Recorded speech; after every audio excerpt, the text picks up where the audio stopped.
మోకాల నొప్పులకు ఎటువంటి సర్జరీ లేకుండా ఎపియాన్ పెయిన్ క్లినిక్ అందిస్తున్న అత్యాధునిక చికిత్స.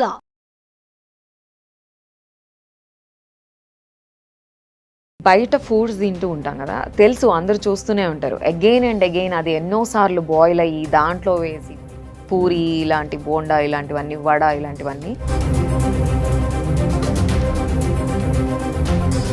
ఒక లీటర్ ఆయిల్ ఇండియాలో దొరికే ప్రైస్కి 5 లీటర్లు అక్కడ దొరుకుతుంది. దీనివల్లే క్యాన్సర్ రిస్క్ చాలా చిన్నప్పుడు ఏంటంటే స్కూల్ ఎక్కొట్టడానికి ఇచ్చేదో చిన్న స్కూల్ టైం అయిపోయినా తగ్గిపోతుంది. ఇప్పుడు ఏంటంటే స్కూల్ టైం అయిన తర్వాత కూడా కడుపు నొప్పి ఉంటుంది.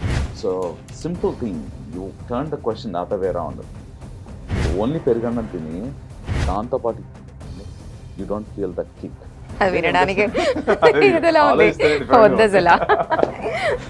సో ఒకప్పుడు లేని క్యాన్సర్స్ ఇప్పుడు ఎందుకు వస్తున్నాయి? వ్యాక్సిన్ తీసుకున్నా, మెడిసిన్ వేసుకున్నా ఇంట్లోనే ఏదో మసాలాస్ అన్నీ వేసేసి, ఏవి మనం బిర్యానీలో వేసే మసాలాలు అన్నీ వేసి అది తాగేసేయండి. అది ఎంతవరకు కరెక్ట్? అసలు అట్లా వేసుకున్న వాళ్ళకి ఎఫెక్ట్ ఇప్పుడు చూపిస్తుంది అని అంటున్నారు. అది ట్రూవా? సో కరోనా వైరస్ లంగ్స్కి వెళ్తుందా, పొట్టకి వెళ్తుందా? అమ్మో, ముక్కులోంచి పీల్చుకుంటే ముక్కులోని కదా టెస్ట్ చేయండి.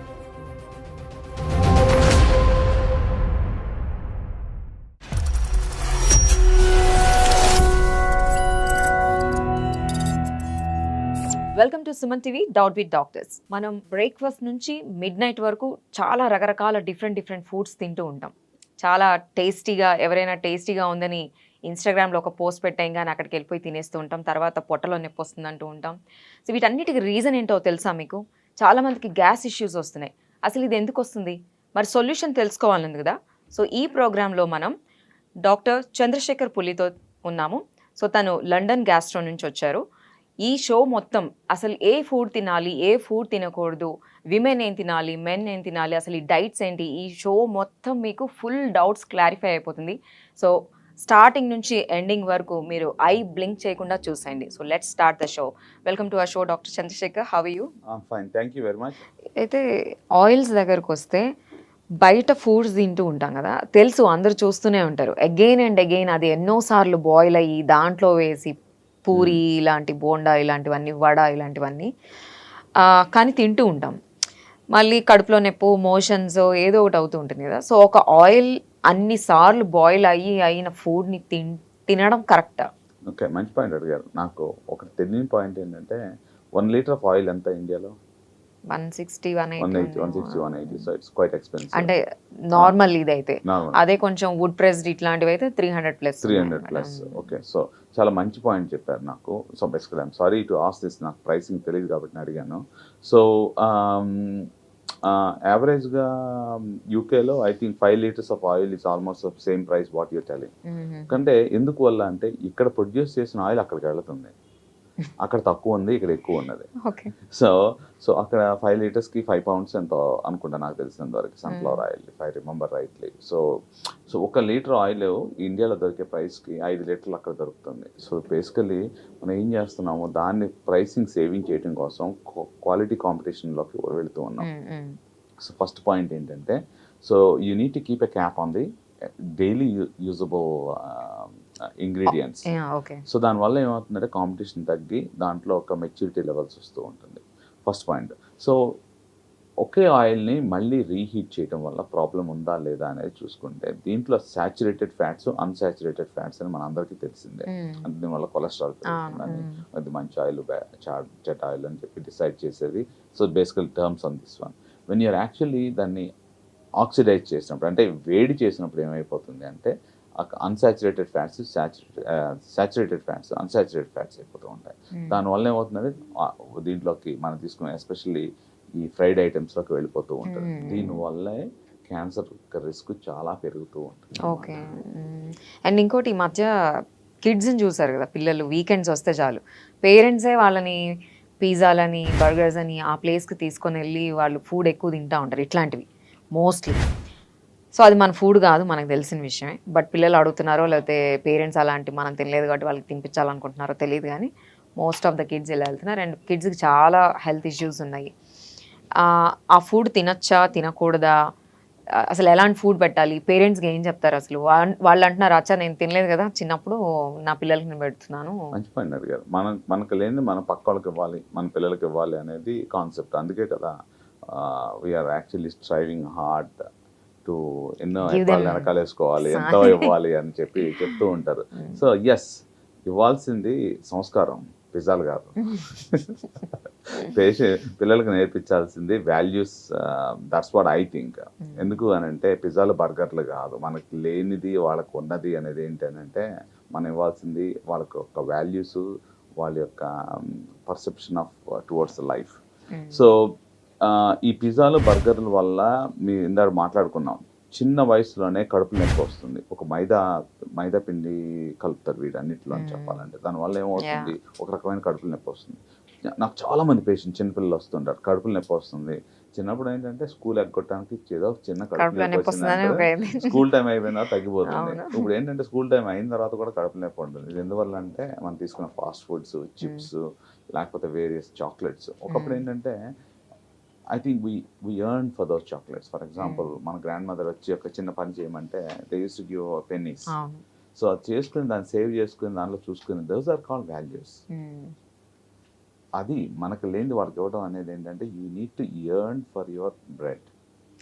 సో మైదా పిండితో వచ్చిన బ్రెడ్ కాదు, ఇలాంటివి ఇవ్వాలంటారు. సో మనకు లేనిది వాళ్ళకి ఇవ్వాల్సింది మనకున్న ఇవ్వండి చాలు, వాల్యూస్.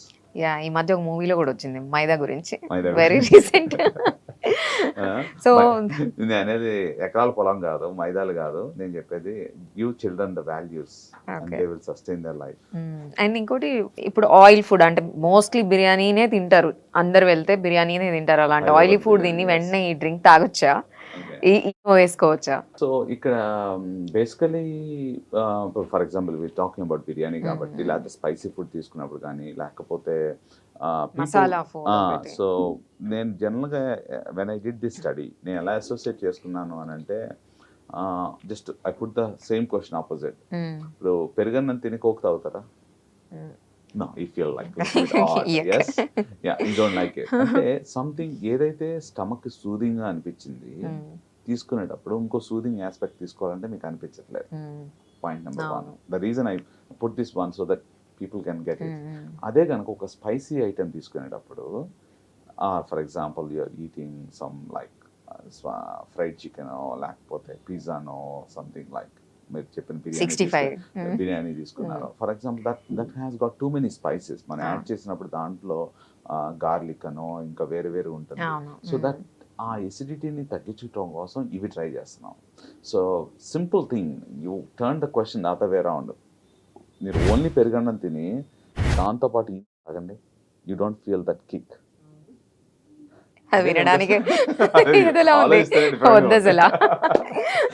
నాకు ఒక సినిమా గుర్తొస్తూ ఉంటుంది. వాళ్ళ బావతో ప్రేమగా తీసుకొచ్చి he is having his party with his friends or whatever drinks that they are having, తీసుకొచ్చి బావ పొద్దున పరవన్నం మిగిలిపోయింది దీంట్లో కలుపుకోమంటారు. So same thing like that. So why అంటే సింపుల్ గా జనాలకు అర్థం అవడం కోసం చెప్తున్నాను ఈ విషయం. ఎందుకు అని అంటే, so when you have something that irritates the stomach, people are soothing with opposite effect. That's what they are doing it. So whether right or wrong అనేది ఏంటంటే, ఇప్పుడు బాడీలో పొట్టలో కొంత ఎసిడిటీ అనేది ఉంటుంది. అది అరౌండ్ 2 to 3 మ్యాక్సిమం 4 ఉంటుంది స్టమక్లో యాసిడిటీ. ఇప్పుడు నేను ఐ డూ ప్రతి పేషెంట్ నా దగ్గరకు వచ్చిన వాళ్ళు చాలా మంది అన్ని హాస్పిటల్ తిరిగేసిన వాళ్ళు వస్తూ ఉంటారు. వచ్చిన వాళ్ళు ఏం చేస్తారంటే, సార్ నాకు గ్యాస్ ఉంది, ఎక్కడికి వెళ్ళినా తగ్గట్లేదు. ఆబ్వియస్లీ వచ్చిన డాక్టర్ ఇప్పుడు మీతో నేను మంచిగా మాట్లాడాలంటే, మీరు బాగా చేస్తారండి, బాగా చూస్తారండి, నన్ను మీరు కాపాడతారని వచ్చానండి, మీ యూట్యూబ్ చూసి వచ్చానండి అని ఏదో చెప్తారు.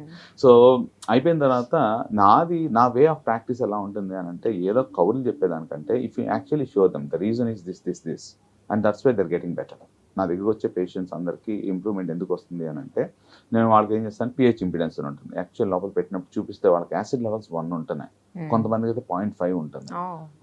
అంటే దానికి పొట్టకు హోల్స్ పడిపోయి అంత ఎసిడిటీ వస్తుంది. So then I started looking at ఎందువల్ల వస్తుంది. మనం తీసుకునే వాటర్ కానీ, మనం తీసుకునే డైట్ కానీ, తీసుకునే స్ట్రెస్ కానీ, లేకపోతే ఇర్రెగ్యులర్ హ్యాబిట్స్. మీరు 4 o'clock బిర్యానీ అని అన్నారు చూసారా, ఈ టైప్ ఆఫ్ థింగ్స్ ఇది ఎవరితో షేర్ చేయరు. So this is what really happens. And then నేను ఆ టెస్ట్ చేసినప్పుడు ఏం చెప్తా అంటే మీరు రోజు ఏం చేస్తున్నారు అదే చేయండి, then I can really the computer will tell me అని చెప్తాం. అండ్ ఇంకోటి ఈ కరోనా టైంలో డాక్టర్ ప్రిస్క్రిప్షన్ లేదు, ఏం లేదు. మరి అది ఎలా వచ్చిందో తెలియదు కానీ ఆ న్యూస్. వ్యాక్సిన్ తీసుకున్నా, మెడిసిన్ వేసుకున్నా ఇంట్లోనే ఏదో మసాలాస్ అన్నీ వేసేసి, ఏవి మనం బిర్యానీలో వేసే మసాలాలు అన్నీ వేసి అది తాగేసేయండి. అది ఎంతవరకు కరెక్ట్? అసలు అట్లా వేసుకున్న వాళ్ళకి ఎఫెక్ట్ ఇప్పుడు చూపిస్తుంది అని అంటున్నారు. అది ట్రూవా? సో కరోనా వైరస్ లంగ్స్కి వెళ్తుందా పొట్టకి వెళ్తుందా? అమ్మో ఏంటిది? ముక్కులోంచి పీల్చుకుంటే ముక్కులోని కదా టెస్ట్ చేసింది, పొట్టలో కాదు కదా కరోనా వైరస్ గురించి. సో మనం తీసుకునేది లంగ్స్ లోకి వెళ్తుంది virus. It's virus, it's respiratory type of virus. Okay, నేను ఆ టైంలో చూసిన gastric issues I never seen in my life. అన్ని రకాల వాళ్ళు జీరా వాటర్ లీటర్ తాగి, చిన్న పిల్లోడండి, వాడికి severe burping, uncontrollable issues during Covid outbreak ఉన్నప్పుడు తీసుకొచ్చారు. చూస్తే ఈ యొక్క ఫుడ్ పైప్ మొత్తం అంతా రెడ్గా అయిపోయి హోల్స్ పడిపోయి ఉన్నాయి. నేను ముందు చెప్పాల ఆ స్టోరీ అంతా. సో ఫాదర్ మదర్ ఇద్దరు వచ్చారు. వచ్చినప్పుడు ఇంత రెడ్గా ఉంది, ఇలాంటి కండిషన్ నేను ఎప్పుడు చూడలేదు, వాట్ ఈస్ గోయింగ్ ఆన్ అని అడిగాను. జీరో వాటర్ అని తాగుతున్నారా అంటే వద్దన్న 2 లీటర్స్ రోజు తాగేస్తుందని మా ఆవిడ అని చెప్పారు. So and then the reason was purely because of the practices. So ఆ చిన్న పిల్లోడికి ఇంటెస్టైన్కి అంత ఎసిడిటీ కానీ అంత ఇది కానీ ఇట్స్ నాట్ అంటే నేను ఇందాక చెప్పినట్టు one dress does not fit everybody. So ప్రతి ఒక్కరి సిస్టమ్ డిఫరెంట్గా ఉంటుంది. సో ఇదే టైంలో చాలా మంది ఫంగల్ ఇన్ఫెక్షన్ ఉండే ఆ ఫుడ్ పైప్ లో. So I seen almost everything, bleeding ulcers కాడి నుంచి, స్టమక్ అల్సర్స్ కాడి నుంచి. సో కొంతమందికి పడవచ్చు, కొంతమంది పడకపోవచ్చు. You need to listen to your body and then అది పడినప్పుడు డాక్టర్ కన్సల్ట్ చేయండి. Don't take your own personal choice. So waters గురించి మాట్లాడుకుంటే ఈ ఫిట్నెస్ లో ఉండేవాళ్ళు, హెల్త్ కాన్షియస్ ఉండేవాళ్ళు ఈ మధ్య డిఫరెంట్ వాటర్స్ గురించి మాట్లాడుకుంటున్నారు. అవైలబుల్ ఉన్నాయి కూడా మార్కెట్లో.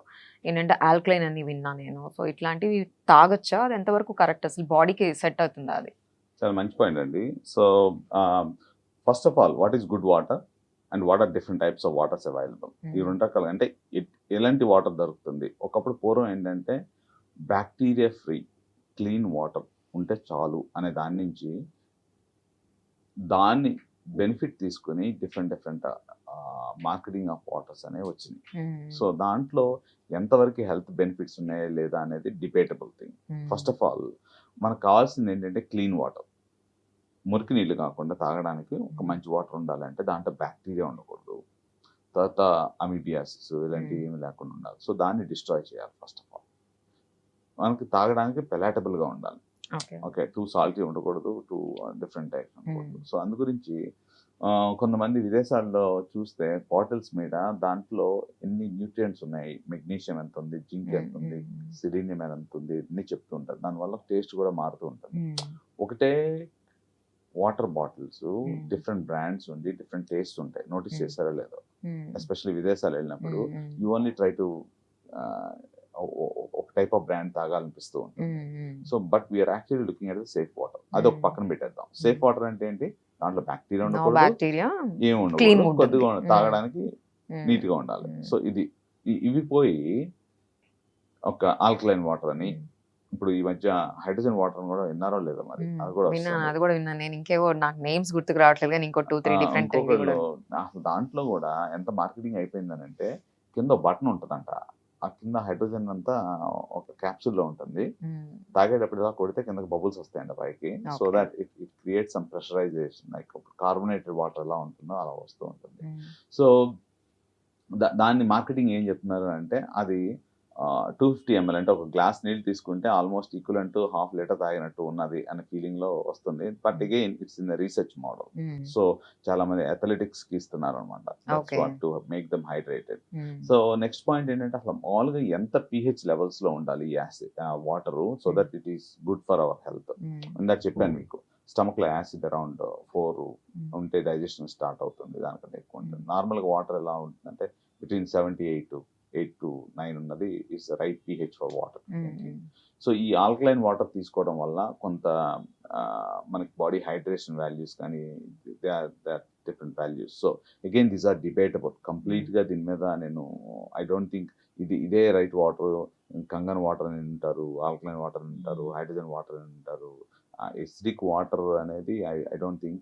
బట్ కొన్ని papers, there are too many papers, scientific evidence అయితే లేదు కార్డియాక్ రిస్క్స్ తగ్గుతాయి అని, because they multifactorial. Okay. Cholesterol, BP అవన్నీ ఉంటాయి కాబట్టి. So those are the various things.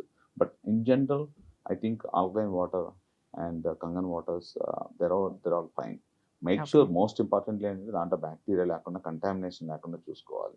నాకు వచ్చే గ్యాస్ట్రిక్ పేషెంట్స్ ఏంటంటే ఈవెన్ దో వాళ్ళు మంచి వాటర్ తీసుకున్నా వాళ్ళకి హెచ్ పైలోరీ ఇన్ఫెక్షన్ అనేది ఒకటి ఉంటుంది పొట్టలో, అది ఎక్కువ అవుతూ ఉంటుంది. సో ఇది ఎందువల్ల వస్తుంది అని అంటే, మనం తాగే వాటర్ మంచిగా ఉన్నా మనం కడుక్కున్న ప్లేట్స్ మంచిగా లేకపోవడం వల్ల కంటామినేషన్ అయ్యి అక్కడి నుంచి బ్యాక్టీరియా లోపలికి వెళ్తూ ఉంటుంది. సో అది అబ్జర్వ్ చేసుకో. ఓకే. అండ్ ఇవి రీహీట్ చేస్తూ ఉంటారు. ఒకసారి హీట్ చేస్తారు కదా, మళ్ళీ అవెన్లో పెట్టి మళ్ళీ హీట్ చేసుకొని తింటూ ఉంటారు. అండ్ ఫ్రైయర్స్ ఒకటి యూజ్ చేస్తుంటారు, ఎయిర్ ఫ్రైయర్ అంటున్నారు. ఇవన్నీ కరెక్టేనా? ఓకే, చాలా మంచి పాయింట్. నేను కూడా కొన్నాను air fryer, to be honest, diet follow అవుదాం అని చెప్పి. So going back in to the microwaves and reheating. So microwave సిస్టంలో ఏమవుతుంది, మనం మామూలు హీటింగ్లో ఏం చేస్తాము, హీట్ డిస్ట్రిబ్యూట్ చేసినప్పుడు పైకి మొత్తం వచ్చి హీట్ అవుతూ ఉంటుంది. సో కొన్నిసార్లు మనం మాడగొట్టినప్పుడు ఏమవుతుంది అని అంటే, దాంట్లో ఉన్న యాక్చువల్లీ కొన్ని విటమిన్ సి ఉందనుకోండి, సో ఒక టెంపరేచర్లో మొత్తం వెళ్ళిపోద్ది. Okay. So there is very fragile micronutrients. Vitamin C నువ్వు ఎక్కువసేపు హీట్ చేస్తే లేచిపోతుంది అన్నమాట. సో అలాగే కొన్ని కావాల్సిన విటమిన్స్ కూడా మనకు కొంత బాయిలింగ్ సిస్టమ్ తర్వాత పోతుంది. సో అదే మైక్రోవేవ్స్ యూజ్ చేసినప్పుడు, ఎలక్ట్రోమాగ్నెటిక్ వేవ్స్ యూజ్ చేస్తూ ఉన్నాం. సో దాంట్లో పెట్టినప్పుడు, హీట్ చేసినప్పుడు కొన్నిసార్లు డీప్ ఫ్రిడ్జ్లో తీసి ఆ ముద్ద పెట్టి చూసారనుకోండి, చుట్టుపక్కలంతా మాడుతుంది, అంటే హీట్ అయినట్టు అనిపిస్తుంది. నేను actually break it down, inside మాత్రం కుక్ అవ్వదు. అంటే అన్ఈవెన్ హీటింగ్ సిస్టమ్ ఉంటుంది. దాంట్లో ఏమవుతుంది, ఒకవేళ కనుక బ్యాక్టీరియా ఉందనుకోండి, మనం ఏదో ఆ హడావిడిలో వండేసిన తర్వాత ఇలా కలిపేసి ఇచ్చేస్తే ఏమవుతుంది, సో దాంట్లో కొన్ని పోర్స్ ఉంటాయి, బ్యాక్టీరియా పోర్స్. అవి రావడం వల్ల కొంతమందికి వామిటింగ్స్, కడుపులు నొప్పి ఇలాంటివి కూడా జరుగుతూ ఉంటుంది. సో ఎక్కువ రోజులు స్టోర్ చేయకుండా మ్యాక్సిమం ఫ్రెష్ ఎంత కావాలో అంతవరకు వండుకోండి. అంటే ఈ బిజీ లైఫ్లో ఏం చేస్తారంటే ఇష్టం వచ్చేది చేస్తూ ఉంటారు. నాకు నిన్న కాక మొన్న ఒక పేషెంట్ ఒకళ్ళు అడ్మిట్ అయ్యారు. ఆవిడ అలాగే చెప్తుంది, KFC 2 days బ్యాక్ ఫ్రిడ్జ్లో పెట్టిన కనీసం హీట్ చేయకుండా అలాగే తినేస్తుంది అనమాట. సో దీంట్లో వచ్చేది ఏంటంటే 3 types ఆఫ్ ఇన్ఫెక్షన్స్ ఉంటాయి. ఒకటి especially type of food, eggs కానీ చికెన్ కానీ చేస్తూ ఉన్నప్పుడు సాల్మొనెల్లా, టైఫాయిడ్ టైప్ ఇన్ఫెక్షన్స్ వస్తూ ఉంటాయి. కొన్ని ఏంటంటే టాక్సిన్ బేస్డ్ ఫుడ్ పాయిజనింగ్ ఉంటుంది. కొన్ని ఏమవుతుందంటే కొన్ని బ్యాక్టీరియా దాంట్లో స్పోర్స్ అంటాం, అవి ఏంటంటే వాటిని కాపాడుకోవడానికి ఒక షెల్ లాగా క్రియేట్ చేసుకుంటూ ఉంటాయి. వెన్ యూ హీట్ ఇట్ అంత మైక్రోవేవ్, అవి బ్రేక్ అయిపోయి టాక్సిన్స్ కింద వస్తుంది. తీసుకోగానే ఇమీడియట్గా ఫీవర్ రావడం, వామిటింగ్ రావడం, డయేరియా రావడం, అలాంటి టాక్సిన్ బేస్డ్ ఫుడ్ పాయిజన్స్ ఇలాంటివన్నీ జరుగుతూ ఉంటాయి అన్నమాట. సో నేను ఇంకో రకంగా చెప్తాను. మూడోది ఏం చేస్తారంటే, ఫర్ ఎగ్జాంపుల్ మనకు కావాల్సిన ఇంతే ఫుడ్ ఉంటే 10 మందికి ఆర్డర్ చేస్తాం. 10 మందికి ఆర్డర్ చేసినప్పుడు మిగిలిపోయింది మనం ఏం చేస్తాం, తీసుకెళ్ళి ఒక 4 గంటల తర్వాత తీసుకెళ్ళి ఫ్రిడ్జ్లో not immediately what ever it is. So అది కూడా తప్పు. సో అప్పటికి ఏమవుతుంది, when you leave the food for long periods, అప్పటికి బ్యాక్టీరియా ఆల్రెడీ పెట్టేయాలంటారు. సో అంటే మరి వేడిగా అంటే అంత మరి వేడి కాకుండా ఒక 4 గంటలు వదిలేసి తర్వాత 4 సార్లు కెలికేసిన తర్వాత నెక్స్ట్ రోజు పనికి వస్తుంది కదా లోపల పెట్టుకుంటే, దాంతో బ్యాక్టీరియాని తీసుకెళ్ళి దాంట్లో పోషిస్తాం అన్నమాట. పోషించి బయటికి తీసి దాన్ని పెంచి మళ్ళీ వేరే వాడికి ఇస్తాం. అసలు ఇదంతా ఎందుకు అంటే ఫ్రెష్ ఫుడ్ బెటర్, ఇంకోటి లేదని అంటారు. ఎగ్జాక్ట్లీ. సో ఇప్పుడు ఈ క్యాన్సర్ గురించి ఎక్కువ వింటున్నాం, విమెన్ కానివ్వండి, మెన్ కానివ్వండి, అండ్ అసలు విమెన్లో ఎక్కువ వింటున్నాం మనం. ఈ క్యాన్సర్ రావడానికి కూడా ఫుడ్ సేఫ్టీ లేకపోవడము, ఏది పడితే అది తినేయడము, ఇట్లాంటివన్నీ రీజన్సా? ఎగ్జాక్ట్లీ, మంచి పాయింట్. సో ఒకప్పుడు లేని క్యాన్సర్స్ ఇప్పుడు ఎందుకు వస్తున్నాయి, అసలు క్యాన్సర్స్ అంటే ఏంటి, కామన్ క్యాన్సర్స్ ఏమున్నాయి, ఈ 3 పాయింట్లుగా డివైడ్ చేసుకుంటే, సో ఎస్పెషల్లీ లేడీస్లో చూసుకుంటే బ్రెస్ట్ క్యాన్సర్, అది జెనెటిక్గా కూడా ఉంటుంది. ఆల్సో మనం తీసుకునే ఆహారం మీద ఆధారపడి ఉంటుంది, అండ్ హార్మోన్స్ మీద ఉంటుంది. అలాగే ఇప్పుడు అన్నిటికంటే ఒకప్పుడు చూడండి, ఇప్పుడు చూసేది ఆల్మోస్ట్ వారానికి ఒకసారైనా నేను I try to diagnose 1 cancer. Food పైప్లో ఉంటాము, stomach cancer, intestinal cancer, polyps అని ఉంటాయి. సో వీటికి కూడా మనం మారుతున్న కాలానికి మనం వాడుతున్న ఫుడ్ కలరింగ్ ఏజెంట్స్ వాడుతూ ఉంటాం. సో ఇవన్నీ ఏం చేస్తాయంటే, మామూలుగా కావాల్సిన కణాలకి వేరే దాంట్లో మార్పిడి జరగడం వల్ల చిన్నగా మొదలయ్యి క్యాన్సర్గా మారుతూ ఉంటుంది. అవన్నీ కాకుండా చాలా మంది మెడిసిన్స్ వాడేస్తూ ఉంటారు. ఫర్ ఎగ్జాంపుల్ ఏం చేస్తూ ఉంటాం, మీకు కొద్దిగా గ్యాస్ అనిపించింది అనుకోండి, డాక్టర్ దగ్గరికి వెళ్తాం ఎందుకు, పక్క షాప్కి వెళ్తే గ్యాస్ టాబ్లెట్ ఇచ్చేస్తారు కదా అనుకుంటారు. సో ఈ గ్యాస్కి వేసుకున్నప్పుడు ఏమవుతుందంటే ఒక్క చోట ఉండాల్సిన యాసిడ్ లెవెల్స్ ఇంకో చోటకు వెళ్ళినప్పుడు దాంట్లో కణాలు తేడా కనిపిస్తుంది. డైరెక్ట్ సిసోఫేగస్ అని అంటారు. దీన్ని ఏం చేస్తారు, మాస్క్ చేసుకుంటుంటారు. టాబ్లెట్లు వేసుకుని ఓకే పర్వాలేదు, మీరు చెప్పినట్టు ఇనో తాగడం, కోక్ తాగడం ఏదో చేస్తూ ఉంటారు. 2 నిమిషాల్లో అవ్వాల్సిన పనిని ముందే కనుక్కుంటే ఏం చేస్తాం, ఎర్లీగా ఉంటే తీసేస్తాం విదేశాల్లో, దాన్ని వదిలేస్తూ ఉంటారు. సో లాస్ట్ వీక్ ఒక ముసలావిడ వచ్చారు మాకు 70 years, 3 నెలల నుంచి చెప్తున్నారంట నాకు ఈ ప్రాబ్లం ఉంది అని. అంటే ఆవిడ ఉండేది గద్వాల, పిల్లలు ఉండేది వేరే చోట. ఆ మాట లేదు. స్టేజ్ 1 క్యాన్సర్ కాస్త స్టేజ్ 3 తర్వాత 3 నెలల తర్వాత జస్ట్ ఈనో తాగిచ్చి తీసుకురావడం వల్ల what I could able to, అంటే పెద్ద సర్జరీ లేకుండా తీసేయాల్సిన ప్రాసెస్ని దే హ్యావ్ డిలేడ్ ఇట్. చాలా మంది పెద్ద చేసుకుని వస్తారు. ఎందుకు? Because of the easy availability of medications. ఎక్కడికి వెళ్తే అక్కడ మందులు దొరుకుతాయి, వేసుకుంటారు, సొంత డయాగ్నోస్ చేసుకుంటారు. చాలా మంది క్లినిక్ వచ్చి అడుగుతుంటారు, ఏదో టాబ్లెట్ రాయండి సార్ అంటారు. ఏదో టాబ్లెట్ రాయటం ఏంటి, ప్రాబ్లం ఏంటో తెలుసుకోకుండా. You understand? సో విదేశాల్లో ఇలా జరగదు. So I mean we talk to them, నీకు ఇంత ఏజ్ ఉంది, ఈ సిమ్టమ్స్ ఉన్నాయి, రెడ్ ఫ్లాగ్ సిమ్టమ్స్ అంటారు అన్నమాట. కొంతమంది మింగుడు పడకపోవడం, కొంతమందికి రక్తం పట్టడము, వెయిట్ లూజ్ అవటము, ఎనీమియా రావడం, these are all called red flags. Then you have to do something about it. అంటే లేదని ప్రూవ్ చేసుకున్న తర్వాత ఏదైనా చేయొచ్చు. సో వాళ్ళు ఏం చేస్తారు అంటే ఏదో రాయండి సార్ అంటారు అన్నమాట. సో ఇందాక జస్ట్ మనం మాటల్లో మాట్లాడుకున్నాం కదా, కలర్స్ వేస్తూ ఉంటారు, అజినోమోటో ఒకటి ఉంటుంది, ఇట్లాంటివన్నీ తెలిసినా కూడా తింటూ ఉంటారు. సో అది మన గట్ మీద ఎలాంటి ఎఫెక్ట్ చూపిస్తుంది? మంచి పాయింట్ చెప్పారు. సో కొంతమంది, చిన్న ఎగ్జాంపుల్ చెప్తాను, గుట్కా గురించి యాడ్ చేయకూడదు, కానీ ఎంతమంది నవ్వుతూ ఉంటారు. You understand? సో ఇదేంటంటే ఆ పర్టికులర్ సెల్కి ఆ exposure of the chemical is not right. So నేను చాలా మంది చూస్తూ ఉంటాను, సరే నాకు అన్ని మంచి హ్యాబిట్స్ ఉన్నాయంట, చూస్తే ఇక్కడ అంతా నల్లగాను తెల్లగాను ఏ రకమైన టారింగ్ ఉంటుంది. సో టారింగ్ ఉన్నప్పుడు నేను ముందు చెప్పరు, గ్యాస్ ప్రాబ్లం అంటుంటారు. నేను identify the moment they walk in, I can to see ఇక్కడ అంతా ఉంటుంది, చూసి కలర్ డీకలరేషన్ ఉంటుంది. వాళ్ళ ప్యాంక్రైటిస్ కూడా వస్తుంది పేషెంట్స్. అలాగే కలరింగ్ ఏజెంట్స్ వల్ల క్యాన్సర్ రిస్క్ చాలా ఎక్కువ ఉంటుంది. అందుకే నేను చెప్తున్నాను 65 ఐటమ్స్ 4 గోళ్ల మధ్యన ఫుడ్ని కూడా పెడతారు అన్నమాట. ఓకే, సో అందుకని చెప్పి అది తీసుకోకుండా ఉండడం బెటర్ అంటారు మీరు. ఎస్. సో ఈ షో ద్వారా చూస్తున్న ఎవరైతే మనకి ఆడియన్స్ ఉన్నారో, ఈ షో త్రూ మీరు ఏ మెసేజ్ ఇవ్వాలని అనుకుంటున్నారు? ఓకే, ఈ షో త్రూ నేను చెప్పాల్సింది ఏంటంటే, చాలా మందికి కాంప్లెక్స్ ప్రాబ్లమ్స్ ఉంటాయి. డెఫినెట్గా నేను చెప్పేది ఏంటంటే, సొంత నిర్ణయాలు తీసుకోవద్దు, సొంత ప్రయోగాలు చేయొద్దు, సొంత చిట్కాలు ఫాలో అవ్వద్దు. ప్రతి మనిషి బాడీ డిఫరెంట్, ప్రతి సిచ్యువేషన్లోనూ డిఫరెంట్. ఇవాళ ఒక రకంగా ఉంటే రేపు ఒక రకంగా ఉంటుంది. మీరు వాడే మెడికేషన్స్కి ఇంటరాక్షన్స్ ఉంటూ ఉంటాయి. So you better take a medical advice. And చిట్కాలు ఓకే పనిచేస్తాయి కొంతవరకు, దాన్నే కంప్లీట్గా ఇది 100% ఒకళ్ళు చేశారు కాబట్టి అందరూ ఫాలో అవ్వాలని నేను చెప్పను. ప్రతి ఒక్కళ్ళ బాడీ డిఫరెంట్, ప్రతి ఒక్కళ్ళు డిఫరెంట్గా ఉంటారు, ప్రతి ఒక్క సిచ్యువేషన్ డిఫరెంట్గా ఉంటారు. Just try and take medical advice. Okay, ఒక డాక్టర్ని చూడాలంటే ఇంత ఖర్చు అవుతుంది అనే దానికంటే దాన్ని కాంప్లికేట్ చేసుకోవడం వల్ల ఇంకా ఎక్కువ అవుతుంది అనేది నా ఉద్దేశం. Thank you doctor, thank you so much for sharing your experience and knowledge about the gastro and food and diets and so many things. Thank you so much. Thank you very much. Yeah, so చూసాం కదండి, through ఈ video ద్వారా అసలు ఏం diet తీసుకోవాలి, ఎలాంటి food తీసుకోవాలి, ఎలాంటి కేర్ తీసుకోవాలి, అవన్నీ చూసారు కదా మీరు. Stay tune and thank you so much.